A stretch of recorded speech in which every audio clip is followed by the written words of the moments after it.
I am very happy to present Karl Lysén, who is a third-year PhD student at the Department of History at Stockholm University, where he also took his bachelor's and master's degree.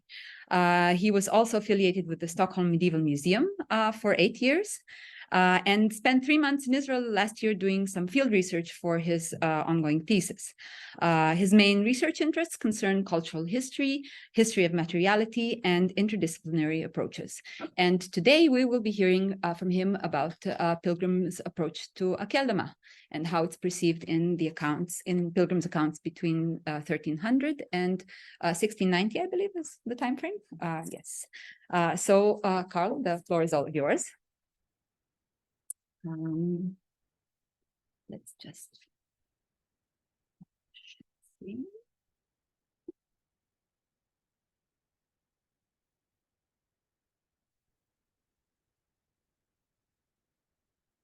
There. Perfect. Thank you very much. I'm delighted to see that so many of you have turned up here today to hear my talk. I'm also delighted to see that there is quite a crowd online listening in. I would also like to thank Anna for helping me organizing this, as well as Jonathan Rubin and Netami, who's been very helpful in getting me here. The paper I'm going to present to you today is drawn from the first chapter of my current dissertation project, under the working title For to Jerusalem, European Perspectives from the Holy Land, 1350 to 1697. This project explores how 4 Christian traveler pilgrims related themselves to the physical space, the meeting with the other, and the concept of time, meaning the past, present, and the future. In brief, 4 travel accounts are compared through a thorough reading. Their experiences and descriptions of a few chosen sites in Jerusalem will be examined and compared analytically using the concepts of space, time, and the other. The academic interest in pilgrimage to Jerusalem has existed for long and is still thriving. From the 1960s and onwards, the research has been moving away from a more biographical approach of pilgrims to an increased focus on specific aspects of pilgrim travel accounts. This new wave of fascinating research has, to a great extent, followed scholarly trends in history writing, using concepts drawn from the many turns that have taken place in the postmodern academic environment. Materiality, spatiality, emotion, identity formation, and so on. Significant work has been done on publishing source compilations and critical editions of famous pilgrimage texts. More recently, early modern works have also begun to take their rightful place alongside the more famous medieval works. I apologize for interrupting you. I've been notified by our Zoom guests that they see your view rather than the full screen view for some reason. Let me see if perhaps we can somehow solve this. Okay.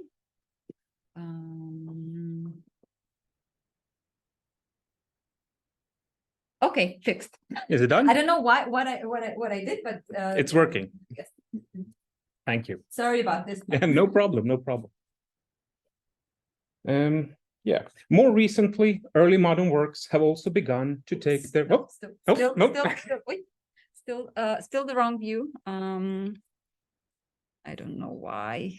Is this not working? If you start that one. No, this seems at first to work, but then it switches again to the wrong kind of swap displays. Okay. Let's perhaps. No, now we have the. Now I think you've chosen the wrong window to display.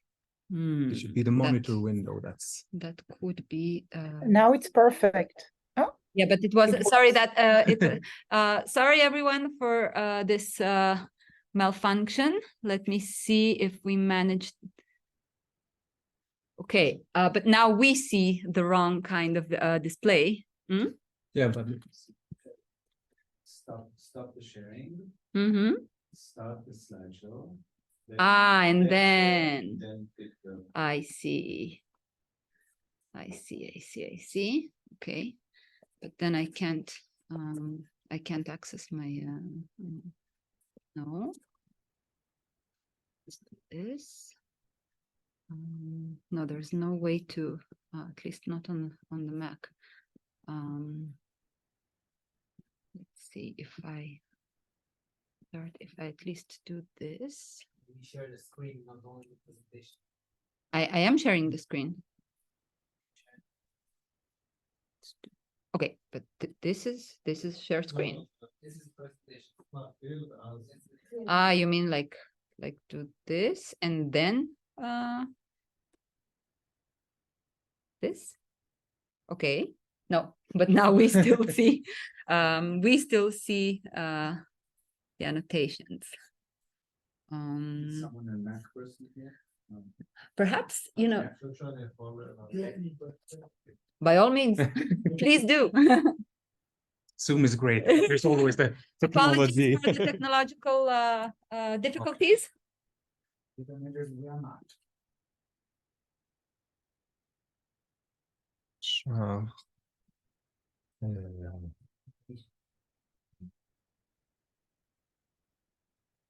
היינו מצפים. שים קונטרול טאב, עכשיו מכאן צריך לעבור לחלון של הזום, מעבירה בין ה... בתפריט למטה. אולי בקומנד, מה שזה לא יהיה? וואו, אתה מכיר... הנה זה. כן, הנה זה. אני תגיע אליו. אבל הוא לא... חלון של הזום. הנה, אולי דרך שם, דרך מיטינג ו-view אפשר לעשות... מרגיש טוב. כן, כן, אבל אני לא רואה... שלוש תמונות למטה, בשמאל. On the one hand, I'm glad that it's not just me. On the other, I'm... שלוש נקודות, the 3 dots. Yes? You can cancel the presentation. I see. There. No, left. Down left. Under the main. Here? This? Give me just a second.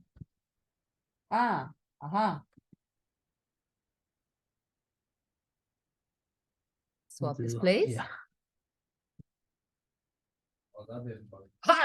There we go. Oh, wow. Great. Okay. Thank you, our Thank savior. you. My apologies to everyone and to Karl for this technological malfunction. No problem. We have always the same issues in Stockholm as well. Where was I? Yes. More recently, early modern works have also begun to take their rightful place alongside the more famous medieval works in scholarly inquiries. The theoretical perspectives on travel writing have also developed significantly since the 1960s, nuancing and questioning how travel literature is to be understood and compared. There is nonetheless a gap in the research in which Pilgrims to Jerusalem are compared and studied from the Middle Ages to the early modern period. My dissertation aims to create a narrow yet empirically sound bridge between these two periods by comparing 4 travel accounts from Jerusalem from 1350 to 1697. I'm going to try to change the slide here.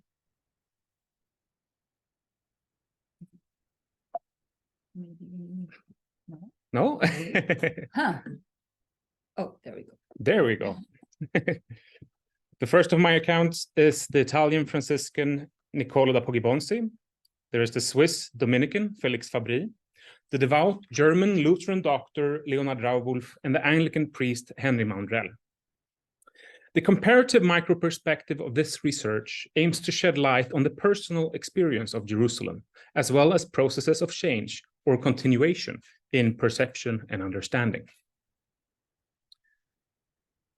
The analysis is focused on a few chosen sites in Jerusalem. These locations have naturally changed throughout history, but constitute geographically fixed nodes for the inquiry. The places of Jerusalem are the physical, spatial constants in the research. The study contributes to an understanding of pilgrims to Jerusalem over time, and will also attempt to provide a detailed context of how and perhaps why the 4 travelers expressed their beliefs and perceptions. My comparative approach to the 4 sources requires a discussion regarding the development of the genre of travel writing, including pilgrimage accounts for the period. While that discussion is part of my background chapter, the discussion of Aceldama, the field of blood in Jerusalem, is the bridge to the main empirical chapters in the dissertation. The development of genre is important, but another aspect to take into consideration is the accuracy of the accounts. All 4 traveler pilgrims claim that their accounts are retold as the sites were perceived by them. Nonetheless, it is evident that there is an increased level of skepticism and natural philosophical or natural explanations the more recent the sources are. Today, I want to discuss truth and belief as historically situated concepts and their relation to sensual cognition. The pilgrim travelers of my study all had different notions of how reality was understood. To do this, I'm going to use descriptions of Aceldama, a site which was said to have some unexplainable and possibly miraculous properties. That is, the dead was said to decompose in just a few days. First, I'm going to give you some historical context on Aceldama, the specific site which I'm using as the empirical example. Secondly, I will address the emergence of the Aceldama tradition, that bodies would decompose within just 3 days. And finally, I will conclude by briefly reviewing how the 4 traveler pilgrims related to Aceldama in their descriptions of what they saw. I would like to thank Netta Bodner, Dennis Pringle, and also Amit Reem, whose work has been foundational for my research. Aceldama as a religious site can be conceptually traced back to the Bible. In the New Testament, book of Matthew, we read that the potter's field outside Jerusalem was bought for the 30 silver pieces that Judas had returned to the priests of the temple to be burial site for strangers. In the book of Acts, the name Aceldama is used, the Aramaic word for the field of blood.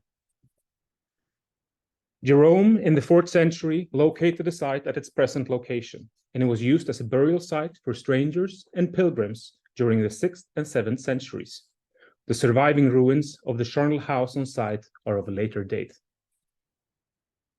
During the 9th century, de Rutmar wrote that Aceldama was used as a burial site for Latin pilgrims and the Frankish hospital. Later, the Order of the Knights Hospitaller was granted to build a church on site in 1143, where they were allowed to bury the dead. For those of you familiar with the site, you know that it is the location of the ruins of a strange burial house, where the dead was dropped down from holes in the top. However, no remains whatsoever exist from the church said to be built by the Hospitallers. But Ernul mentions in his chronicle from the early 13th century that a caudemar existed on the site. But what does Ernul mean by caudemar?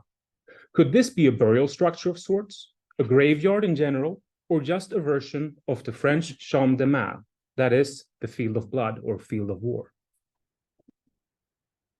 The Harley map of Jerusalem from circa 1250 has it marked as the Carnelium Johannis, or the charnel house of St. John. The Harley map is not pictorial, and the site is, like all other sites, only indicated with a circle. In later accounts describing the Aceldama structure, the words chaldemar and caudemar reoccurs. They have often been interpreted in the later accounts as originating in the Old French carnier, which translates to a graveyard. So what about the ruins seen there today? I do indeed concur with Amit Reem's conclusion on the matter, believing that the current structure likely isn't older than the early 14th century. Briefly, Reem reported that no constructional features of the structure can be clearly dated to the time of the Crusaders, and that a building of such a size with an unusual burial method would have entailed more explicit mentions in early pilgrim accounts. The first actual mentions of the current structure date back to the early 14th century. And I would like to add to this argument that the Brussels map of Jerusalem, dated to the 13th century, pictures Aceldama with the description Sepultura Perigenorum. As you can see, This map has pictorial representations of the locations, and Aceldama is written within a thick circle that possibly could indicate a structure or a walled pit of the same shape, especially since the circle has markings similar to fitted stones and perhaps even narrow window openings. As you can see, there are also pilgrims around the site. It was a noteworthy stop for pilgrims to Jerusalem, and the site was an essential part of the sacred topography. The ruins of the structure at Aceldama indicate a building of impressive build, 20 meters high, 10 meters wide, and 22 meters long. In the ceiling are chutes or openings, at present circa 0.6 meters square, in which bodies were dropped or possibly lowered down. It is built on the slope of the mountain and includes two large caves in the rock that also have chutes at the top. Dennis Pringle has suggested that the present structure would be the same Cao de Mao as Enoul described in 1231. This should, however, based on Reem's argument and the circular burial pit in the Brussels map, be slightly revised. Quite recently, Catherine Blair Moore discovered what likely is Niccolò da Poggibonsi's autobiographical copy of his travelogue, and within it, over 150 illustrations exist. This should, therefore, be the oldest drawing of the structure, dating back to the 14th century. A shift in the status of Aceldama as a holy site could partly be explained by how Niccolò da Poggibonsi in the 1350s describes the pilgrims' behavior on site. He specifies that pilgrims walk around the burial site 3 times while reciting prayers and psalms for the dead and receive large indulgences. This behavior of the pilgrims differs from how Felix described the behavior in 1483. In Felix's case, the pilgrims would instead fall with their faces towards the ground and recite their prayers to receive their indulgences. There are several reasons to why this could have changed, and it can be exemplified by discussing in depth how the pilgrims behaved in Niccolò's account. The encircling of the site is a peculiar behavior that indicates something of particular importance within the center. A parallel to this can be drawn to the many medieval churches in which a path has been made for devout visitors to walk around the altar. One possibility is that the practice was an older tradition from when the burial site seemed to have been a circular walled pit, which remained for some time after constructing a new structure. However, were the dead so important that they had to be encircled, or was it something else about the place which made it so important? Why did the ritual of walking change to a more spatially fixed ritual in the description of Felix? The first mentions of the rapid decomposition of the dead are from 2 visits in the 1330s, namely James of Verona in 1335 and Ludolf von Sydheim in 1336. The pilgrim Giovanni di Fidanzola da Perugia visited Aceldama in 1330 and described only seeing the rotten bodies within, nothing else mentioned. So I believe the tradition began with James and Ludolf. James of Verona wrote that bodies were let down through the holes in the top, decomposing within, and no smell was emitted during the process. He stuck his head down through one of the holes, saw some fresh bodies, and noted the complete lack of smell. While Ludolf von Sydheim passed Aceldama a year later and stated that the bodies would decompose in 3 days without mentioning the odor or lack thereof. In traveling accounts from the later half of the 14th century and onwards, this tradition was usually referred to in one way or another. In the early 15th century, this tradition also became connected with European cemeteries sprinkled with soil from Aceldama, most noteworthy Camposanto in Pisa and Camposanto Teutonico in Rome. These sites had earlier been described as being sprinkled with soil from the Holy Land, but from around the 1400s, it was suddenly explicitly described as coming from Aceldama. The tradition was alive even into the 19th century, in one way. Barely 20 years after the last recorded burial, Wilhelm Kraft was curious about the rapid rate of decomposition He placed a dead dog into the deepest chamber hewn out of the rock and was surprised by the quick rate of decomposition and the clean air during the process. The Orientalist Titus Tobler even suggested in the 1890s that some flesh-eating pharaonic mice, as he had heard existed in Egypt, could live within the structure. He also mentioned that heat and humidity likely played part in the process. The theory of carnivorous mice might seem far-fetched, but his opinion about the impact of local fauna and microclimate on decay rates could possibly have some ground to it, as I soon will discuss. But let us return to the medieval sources and the appearance of the tradition. James of Verona wrote that the bodies decayed and that no smell was emitted. The olfactory experience, the sensorial perception of smell described by James, has deep connotations with the multisensorial medieval perception of holiness. A relevant example can be made from the bodies of saints, which in hagiographical literature often were claimed to have pleasant aromas emitting from them. There was a link between the soul's location in heaven, hell, or purgatory and the corpse. The saint's body could become a corpus incorruptum, untouched by the natural states of decay due to the saint's soul being received in heaven. But the pilgrims in Aceldama were not saints. James of Verona's statement on Aceldama is based upon the site and soil itself, not the ones buried within. The soil was not venerated as a relic, but received its status due to its connection with the story of the Passion. It was a plot of land purchased with the money that paid for the blood of Christ, giving it an elevated status as a holy site and object. It materialized the Passion by being the material equivalent of the economic value of the earthly body of Christ. As such, it can be understood as an embodiment of Christ by proxy. But Aceldama was also connected with Judas' betrayal, likely limiting the ability of the holy properties ascribed to the site. The religious perplexity of Aceldama can only be understood by taking the connection with Judas and the lack of bodily remains of Christ into consideration. It was believed that no bodily remains or relics could come from the body of Christ after his ascension. With this in mind, Aceldama functioned similarly to the tomb of Christ, a site connected to the Passion and the body of Christ. In the same manner, in a way, as the tomb of Christ was venerated, so was Aceldama. As the tomb was venerated as the site of his resurrection, so was the field that was purchased with the value of his life. Soil and blood were linked, or rather, the blood of Christ was in a spiritual regard replaced by the soil which paid for his life, creating the field of blood. Nevertheless, the betrayal of Christ made this holiness two-sided.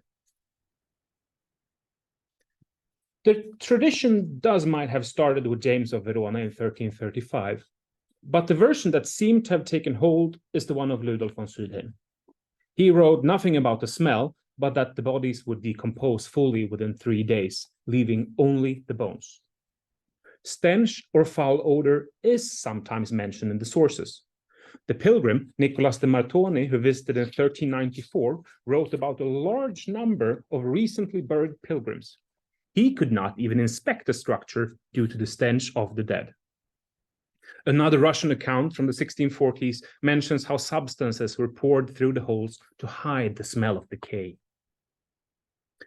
The medieval presence of Franciscans in Jerusalem is mostly connected to the convent of Mount Zion, which was founded or bought in the first years of the 1330s. However, according to Felix Fabri, the Franciscans initially purchased a plot of land just next to Aceldama for a convent, but were forced to abandon it due to attacks by the locals. Felix is in the 1480s referring this information back to Ludolf von Sydheim, who wrote that the Franciscans, during his stay, were trying to buy an orchard near Aceldama. To my knowledge, there are no other contemporary mentions of this attempt to create a convent at Aceldama in other pilgrimage accounts. There are, however, Arabic documents showing that the Franciscans purchased land around Jerusalem in 1335 and 1337. These dates correspond with the visits of Ludolf von Sydheim and James of Verona. Aceldama is earlier associated with St. John, as seen on the Harley map of Jerusalem from around 1250. The saint in question is certainly John the Baptist, given that the plot was owned in the 12th century by the Knights Hospitaller of St. John. John the Baptist is, in his biblical status, a transformer. This is especially evident in the Gospel of Luke, in which he is described as to be the one who turns the heart of the fathers to the children and the disobedient to the wisdom of the just, to make ready a people prepared for the Lord, and go before the face of the Lord to prepare his ways. It is possible that this older association with St. John could have contributed to an idea about transformative properties in Aceldama already in the 13th century. They might have formalized during the attempts of the Franciscans to purchase land nearby. But did James of Verona, Ludolf von Sydheim, and all later pilgrims reporting on the dead give an accurate account of what they saw and perceived? That is, not to our modern understanding of true and false, but rather, would they have had any reason to perceive one thing and report something else to their understanding? I don't think so. My position on this is that they perceived something at Aceldama and gave an account that was accurate according to their understanding. It is inevitable that they were shaped by what they had heard or read about Aceldama, but it is quite safe to say that Nicolas de Martone, who could not approach the building because of the smell, would disagree with James of Verona's claim of odorless corpses. None of the sources I have been working on for Aceldama gives any information about what the local Franciscan guides told the pilgrims. I think there is a possibility that whatever the pilgrims wrote and experienced must have stemmed, partly at least, from the information told by the guides on site. Nonetheless, the establishment of the Franciscans is likely to have played a part in the tradition's appearance, perhaps even with the construction of the charnel house on site. Let us just assume that some pilgrims perceived a rapid decomposition of the bodies at the site. Could there be any possible explanations whatsoever for such an occurrence? Considering medieval philosophical thought, both James, as an Augustinian friar, and Ludolf von Sydheim, as a priest, would have had some basic learning and training. As such, they would probably have known the Aristotelian notion of cognition in some form, that is, what the senses perceive is accurate. One theory could be that the bodies seen by James were deep down in the charnel house in an early stage of decay. Such a hypothesis, based on the physical distance to the corpses, could also be strengthened with Niccolò da Poggibonsi's description of him peeking into the holes at the top, in which he states that he could not even see the bottom through the holes. At the same time, Niccolò wrote that he ascended the structure from the east side. That would mean that the first chutes he saw would have been placed over one of the caves in the interior of the charnel house, if those openings existed at the time. The chutes would have been almost 6 to 8 meters deep before the cave opened up below. In comparison, if James had looked through the chutes made in the vault, rather than the cave, the depth of the chute would only have been barely a meter.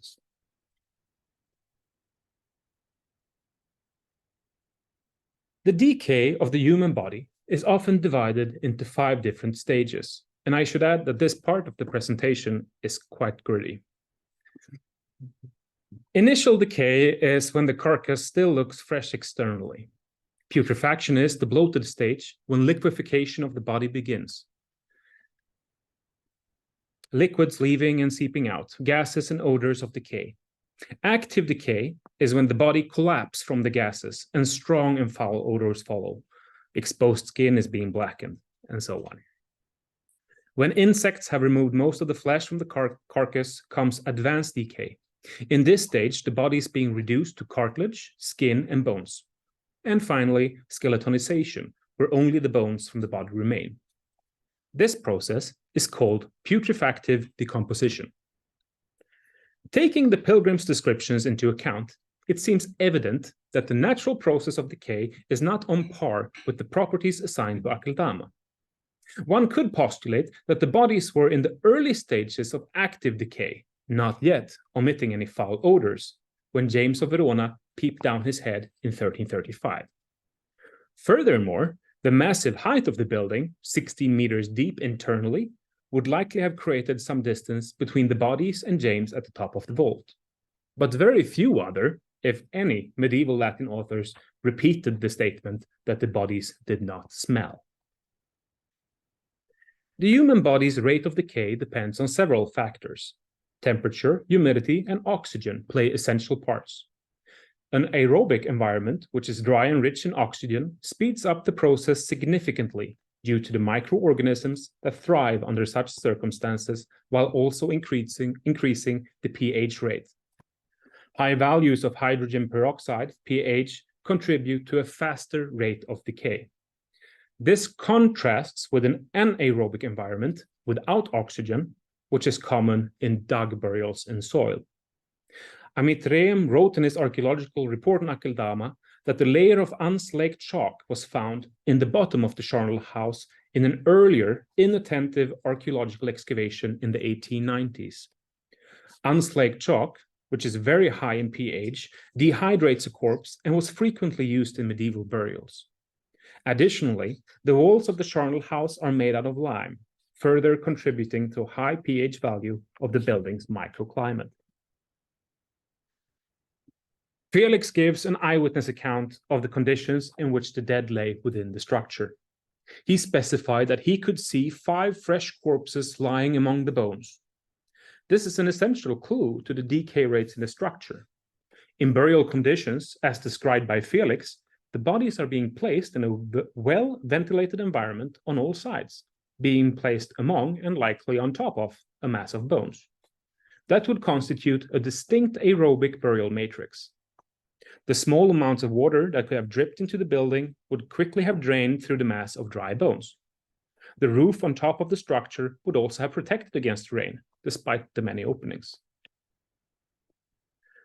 The aerobic dry and alkaline microclimate within the structure does not correspond with the putrefactive decomposition described in the 5 stages before, but is instead an ideal climate for natural mummification. Most of the enzymes active in the decomposition of bodies require an aqueous or anaerobic environment. Exposure, heat, and evaporation will instead enable body fluids to leave the body through the skin and dry out the carcass faster. Clothing or a shroud on the corpse will also wick away fluids, contributing to a drier environment. The bodies in Aceldama would probably have had either or, given the medieval general custom for burial. So in brief, if the qualities that contribute to the body's dehydration are more rapid than the enzymatic activity, a natural mummification of the body occurs, called desiccation. If this had been the case, it is yet another theory as to why the dead sometimes would have remained more or less odorless, or rather, given what I've read and discussed with forensic anthropologists, a slight smell of cheese would be emitted during the process. If a large number of bodies were buried simultaneously, the aerobic properties in the burial matrix would change, that is, less air around the bodies. This in turn would have given rise to enzymatic and microbial activity, which would lead to putrefactive decomposition with all the odors that followed. The same could be said with increased amounts of rain coming through the chutes and temperature variations. The seasonal changes of weather also plays a role, and the conditions for desiccation would have decreased during winter with heavier rainfalls and higher humidity. The topographical location of the charnel house of Aceldama entails total exposure to sunlight throughout the day. The location of Jerusalem, a little above 700 meters above the sea level, and its proximity to the Judean desert create a very specific climate. In 1991, it was reported that the average number of sunshine hours in Jerusalem was only exceeded by a few places, such as Phoenix, Arizona, or Cairo. There is no data on the average temperature in Jerusalem between 1300 and 1690, but one can draw a comparison from more recent meteorological data. average annual global radiation has more or less remained the same. The global radiation of the sun in Jerusalem is only exceeded by the Saharan desert regions, Arizona, Mexico, and Saudi Arabia. It can be argued that the conditions for natural mummification during some circumstances could be ideal. Hot weather, small or no amounts of rain, and infrequent burials of just a few individuals at a time. There are examples where natural mummification has occurred under similar conditions in Mexico or pre-Dynastian Egypt.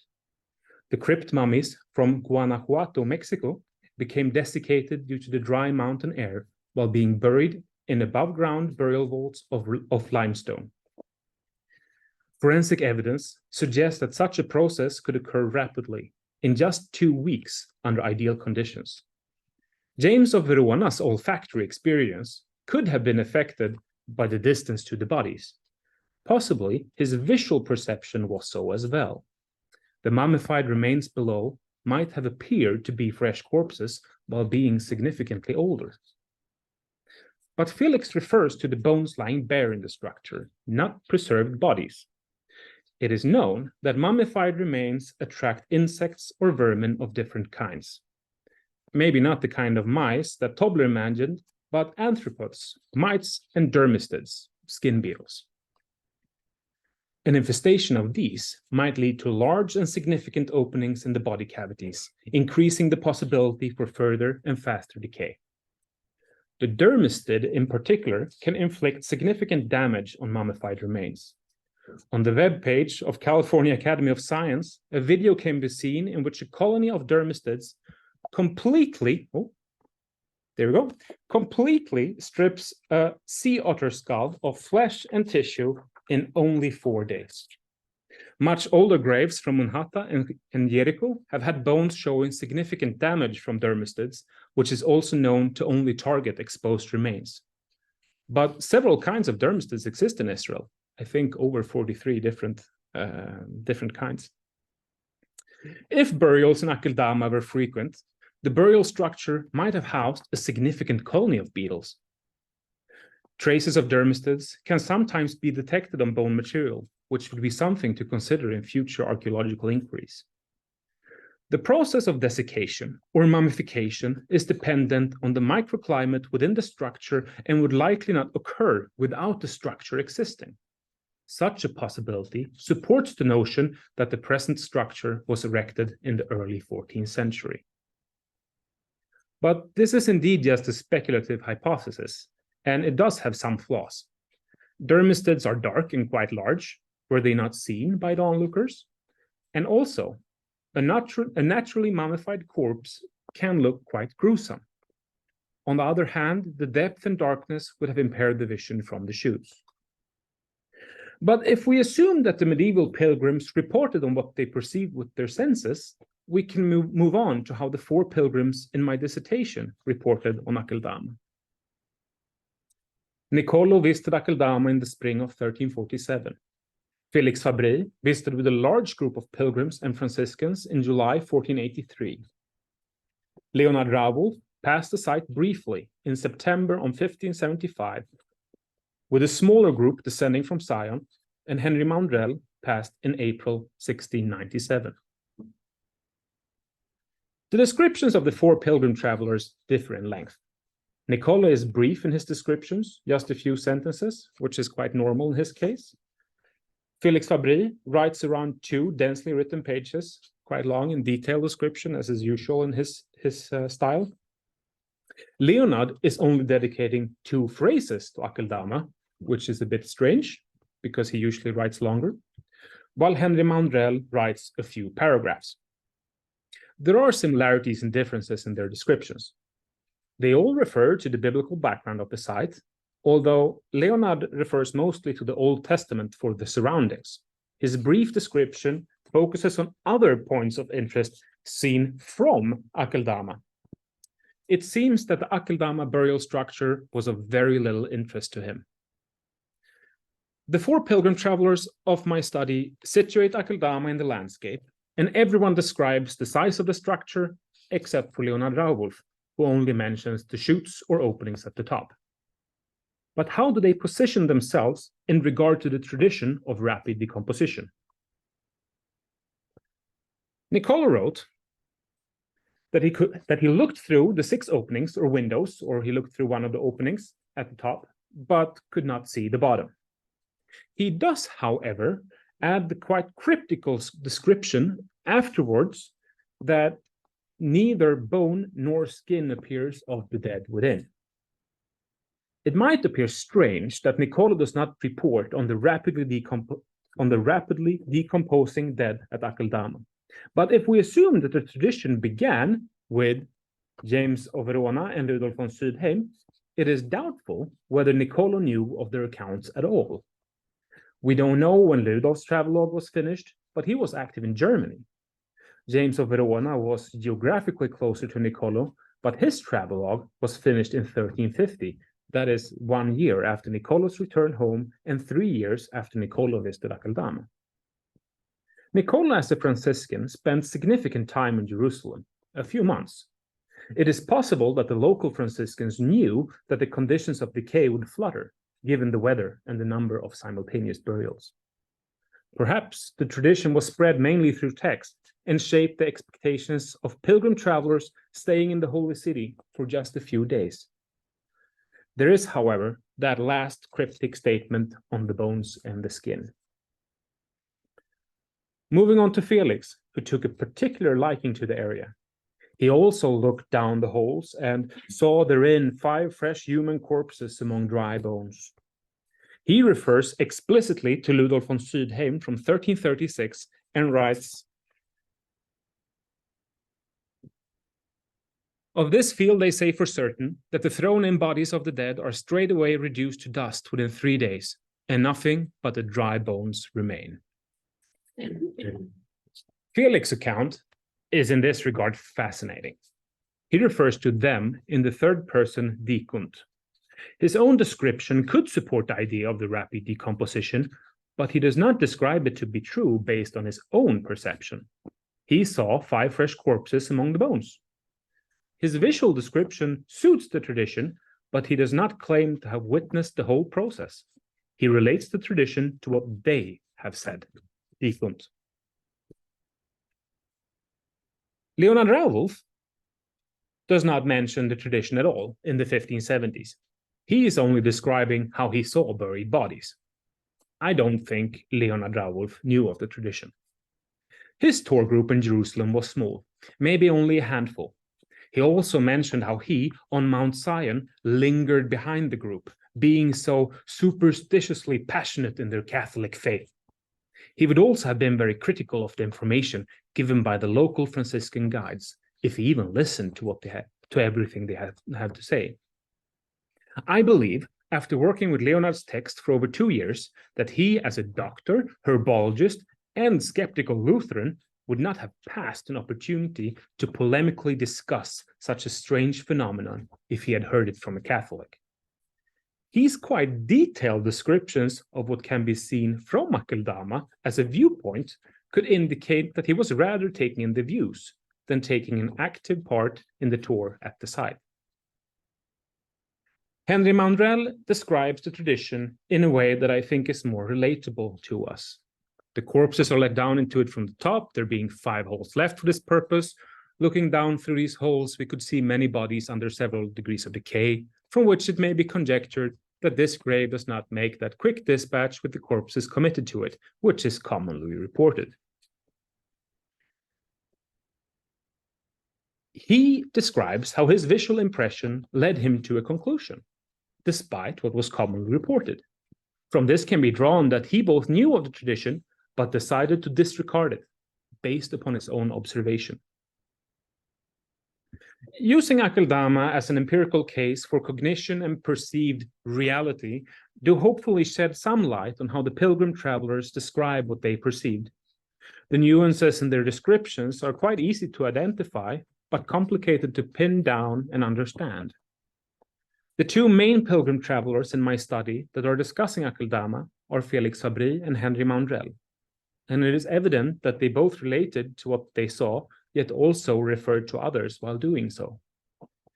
Even with the case of James of Verona and Rudolf von Sydheim, If they perceived the fresh bodies on top of bones, they would not have a reason to question whether it was true or not. Medieval Christianity affirmed God's omnipotence. The sharp rise of skepticism and natural philosophical explanations in the late 14th century did, however, raise the question as to how miracles and divine power worked. Not if, but how. I do not believe that James of Verona and Ludolf von Sydheim, Felix Fabri, and other medieval pilgrims to Aceldama would just echo earlier claims on what was going on with the dead, no matter if they heard it from local Franciscans, other tour members, or read about it before. I do think that they would have acknowledged, rarely or not, that they could trust their senses. The Aristotelian notion of perception that what you see is real was dominant during the Middle Ages. The same reliance on the senses would apply to Henry Maundrell in 1697, although with the skeptical twist brought on after Descartes' ideas of scientific inquiry. Hopefully, this research can both shed new light on the dead at Aceldama, place the emergence of a tradition in the 1330s, and contribute to a better understanding of how the 4 traveler pilgrims in my dissertation perceived and wrote about their cognitive experience. Thank you very much.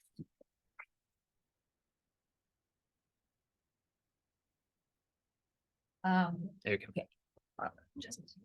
Okay, we will now take some questions. I suggest we start with some questions from, did I just turn off the presentation? I may have, apologies.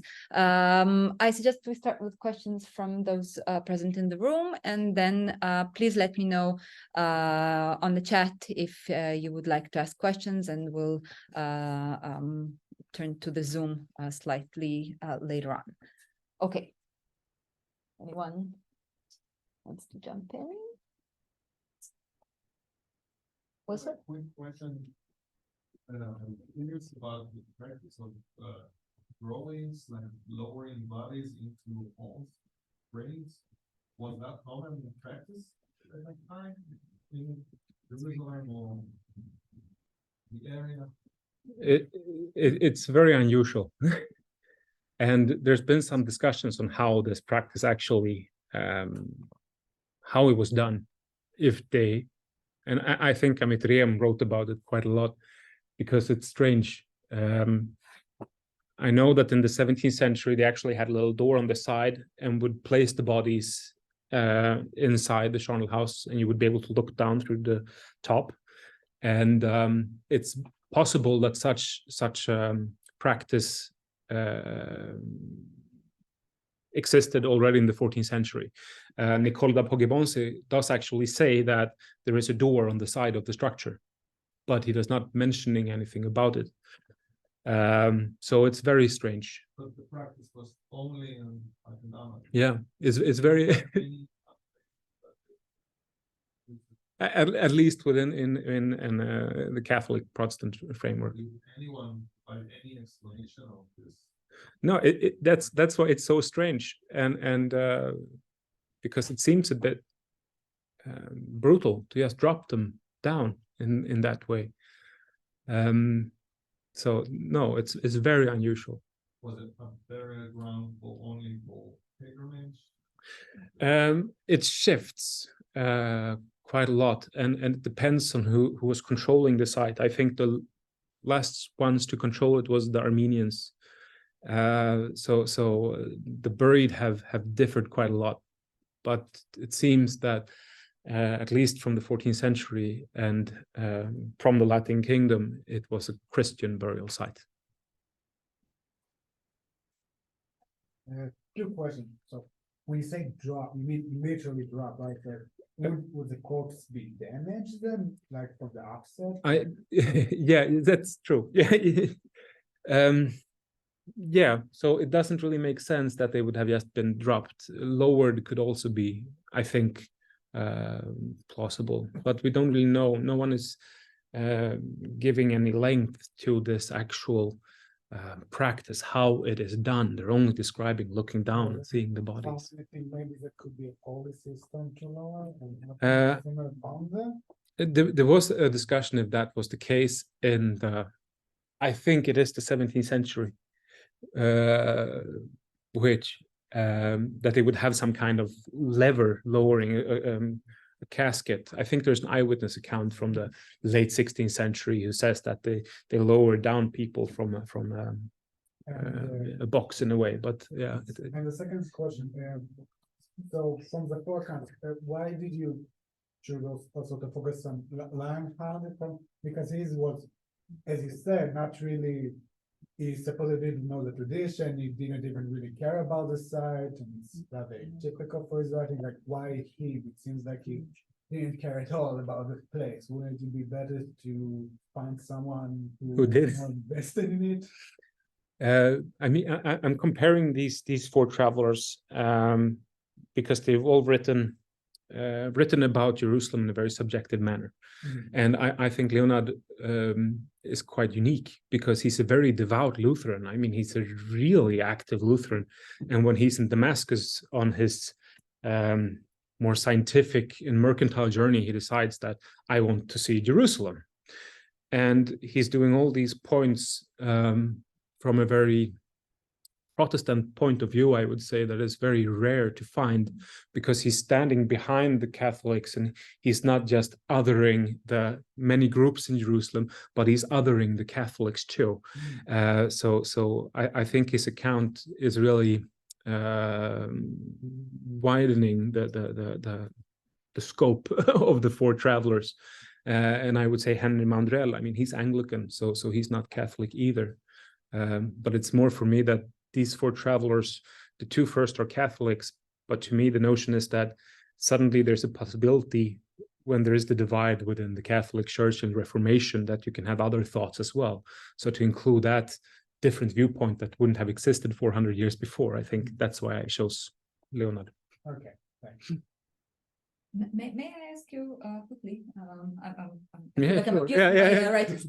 But I was wondering to what extent, if at all, do you see these European travelers post, say, mid 14th century affected by the plague as this notion in the way they engage with the dead, or in a physical sense are willing to actually approach a charnel pit, despite the potential dangers that at this point they may be well aware of.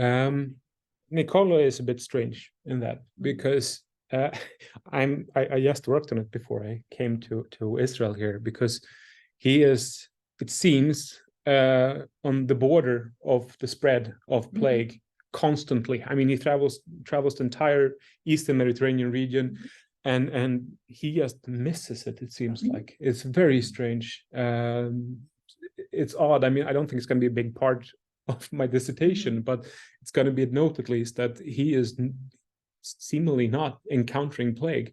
So he's returning to Italy, and that's probably when he's hearing about it. And with Felix Fabri, I haven't seen any tendencies. But I should say I mostly worked with the Vagatorium, and he wrote 3 others. And I don't know if it would have been reflected in those, because he produced a lot of text. So no, I haven't seen the tendencies of it. Yeah, can I just ask you say a little more about the actual physical site? It's been excavated. It's quite recently. I actually don't know the exact year, but Amit Riem wrote the archaeological report. But I've heard there was a complicated excavation, because it's quite a desolate area. But it's been excavated, but I don't think any bone materials were found, or basically not any. Oh, yeah. Right, but was a date offered for the physical elements of the structure, the vaulting? Yeah, because he looked at the vaulting, or they looked at the vaulting, and it also has some unusual construction methods, but he could not clearly date them because they have these features that could both be Ayurved, Crusader, or even Mamluk. So it's very hard to date the structure based on the construction. Because it looks like a cistern. A system, yes. Because, I mean, it looks like a, I mean, you with the right excavation, you'd be able to tell if it was, because there would have to be, you know, access points and a water system infrastructure associated with it. But I'm just wondering if the idea, if the excavators commented on whether they thought it was purpose built for this rather unusual activity, or whether it was secondarily kind of adopted as a trial house. No, it's a very good thought that about the cistern, because yeah no, but there's no, I mean, the appearance of the structure is very mysterious, and I think it is early 14th century, and therefore I also believe that it's purpose built. But I also acknowledge the fact that it could have been built for the use of a cistern. But let's say that the Franciscans could really not build a convent there, and then they would use that building for its original purpose, the site for its original purpose, burying their dead, and then they would use that structure for it. I think it's very hard to say, but for now, I think it's impossible to answer what the original purpose of the structure is. Can I contribute to your question in something? Are you familiar with the Towers of Silence of the Zoroastrians? The No. Persians, the ancient Persians. There are these towers of silence in the desert, where they would leave the bodies to decompose. On top of it, there was a structure with cisterns. The bodies were laid on top, and they fell through via the cistern into a round structure, a round space, an oval space. And there they were left to decompose by the sun, by the rays of the sun, or vultures, Yeah. or by vultures, eaten by vultures. So that's the only example I know, I'm familiar with, you know, that they threw bodies from the top to the bottom, you know, to a space in the bottom. And they would live there. Yeah. The bodies, and there are photos of bodies, decomposed bodies, you know, from the late 19th century, something. Yeah. It's still, I think they still maintain them in some Zoroastrian communities in India. Right, that's it. It's, Yeah. They allow them to maintain this tradition. Yeah. Yeah. It's used, sometimes you see it referred to as sky burial. Yeah. The idea, I have to look the into idea of that. Zoroastrian Yeah. tradition is Right. that it's polluting to bury someone in the ground. Right. Polluting the ground. So you have to you wait until there's nothing to discover. Yeah. Then you can store the bones. I'll have to look into that. And yeah. Yeah.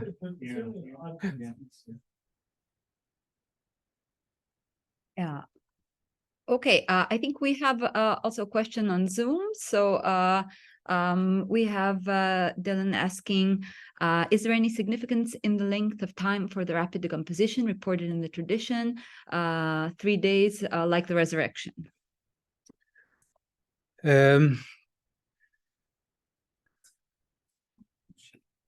Let me just switch off the, sorry everyone, I'm just switching off the slideshow. So we'll be able to see everyone on the screen, and I'll stop sharing.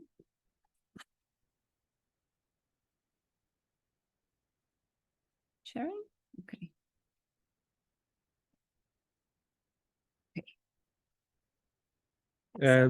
No, it's not very coherent. I think generalizing that it actually shortens down. So 14th, 15th century, it's 3 or 4 days. And then it shortens to 2 and 1, because I think these adventurers looking at the site in the 19th century are talking about it's 24 hours or 48 hours of rapid decomposition. So it's really fluctuating up and down. There's not, it's quite evident that it's not, there's not a recurring time frame for how fast the decomposition is, if that answers your question. I think we have an additional question. Okay, where and how can one see Niccolò da Poggibonsi's autograph? Well, I would say I just ordered it digitized, so I'm working with it, and I've been thinking about taking it on as a postdoc to do a critical edition of it, but perhaps I know there's not. I don't know if they've released it publicly yet, but I got it a few months ago, and I don't know. It's located in Florence. So yeah, Catherine Blair Moore has a few big images, but there are 150 of them. And I should say that most of the images are actually towns, and they're very similar, and to be honest, quite crudely drawn. One of the ways she identified this as being the autobiographical copy, despite the provenance and style of writing, is actually the crudeness of the images, because it's very clear that they've not been made by an illustrator, but that they are drawn likely by the same hand who wrote the pages. But it's a very fascinating collection of images. Thank you for this presentation. Could you comment perhaps on the specific case of Aceldama in view of a whole range of expressions about nature, thinking about nature in the Holy Land, comparing the holy text to natural phenomena, whether shadow lengths in the Holy Sepulchre, or particular fruit, or exceptional fertility. Is it unique in any way, or is it a part of the general phenomenon of thinking about nature in the Holy Land? I am actually, one of the sites I'm looking at as one of my empirical chapters is the Jehoshaphat Valley, and there I'm looking at nature very specifically, because all the pilgrims are during that quite long walk during the valley describing nature quite a lot. And it shifts, and I think the only of my travelers who describe nature in length at Aceldama is Felix Fabri, because he loves the place, if we are to believe his text. But I mean, he says he usually goes down and reads his prayers there. He's describing how they're sitting there and eating grapes on the side of the slopes, and it's so beautiful. And he even complains that it's a shame that the convent is up on Mount Zion and not next to Aceldama, because he says it's an ideal place for a convent. But other than him, there's not many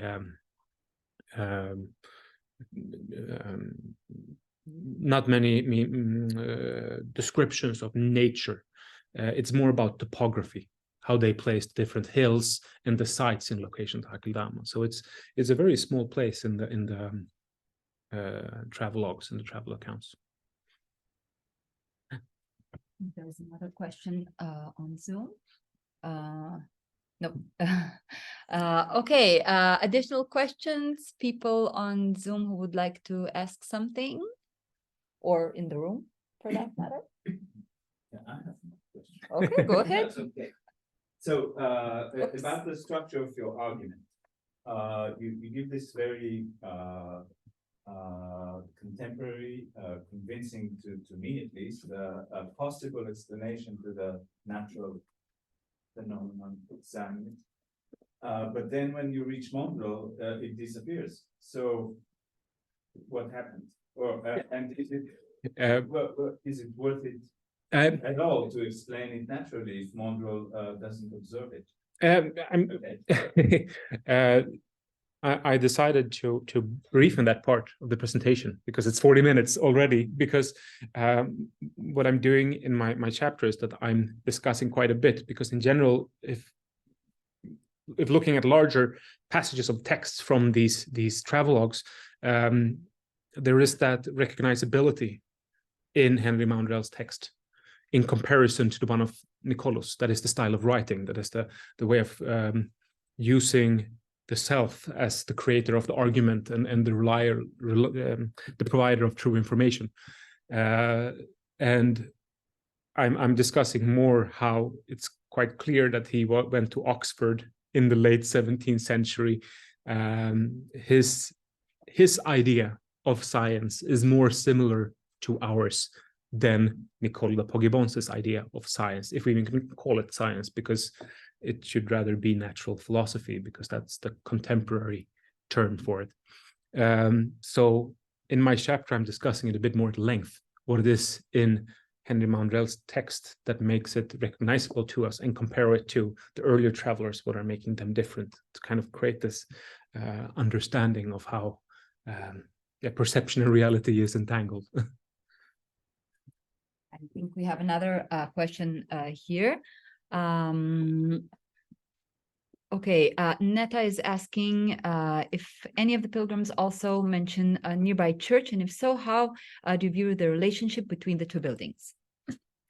No mention of a nearby church in any of the sources at all. It is.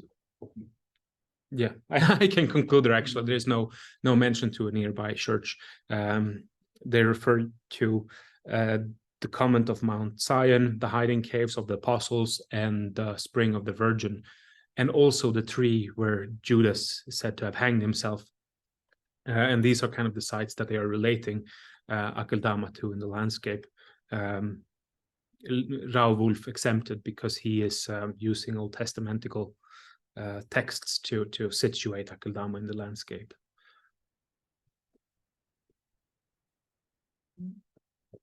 Okay, I believe if there are no additional questions, in that case, we shall warmly thank Karl for his wonderful presentation and talk. And thank everyone for being both here and on Zoom. Yeah. Thank you very much. Thank you. And goodbye.